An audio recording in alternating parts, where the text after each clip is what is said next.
Bonjour, mon nom c'est Goyi Didiro Aimé, étudiant à l'université virtuelle en licence 3. Présentement en stage à l'université virtuelle.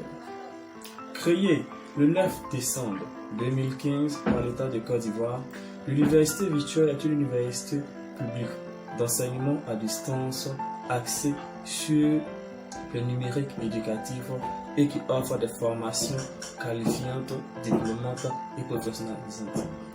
L'objectif de l'université virtuelle est de relever la formation supérieure et de faciliter l'insertion professionnelle des diplômés. Elle s'est donnée pour mission première la diffusion de la connaissance à distance et d'inculquer la culture du numérique.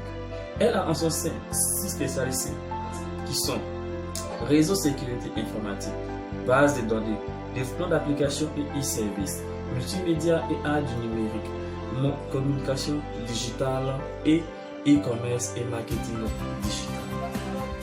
De façon plus précise, le réseau LAN de l'université virtuelle est un réseau Fast Ethernet connecté à 10/100 Mbps, essentiellement basé sur une topologie virtuelle.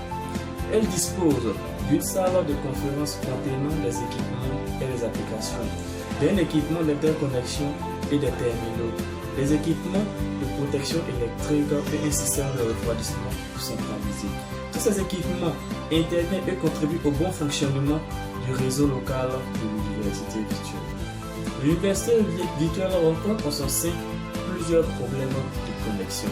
Pour pallier à ces différents problèmes de connexion, l'université virtuelle a décidé de mettre en place un réseau VLAN. La mise en place d'un réseau VLAN de maintenance ou la diffusion d'un serveur ou d'un ensemble de postes de maintenance logicielle dans le réseau staff sont deux solutions pouvant pallier à ces problèmes.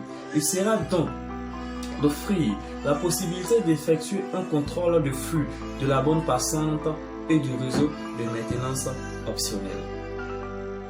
Aujourd'hui, nous pouvons suggérer un certain nombre d'éléments dans l'optique de développer le réseau local de l'université virtuelle en utilisant les liaisons VSAT ou d'autres possibilités d'interconnexion.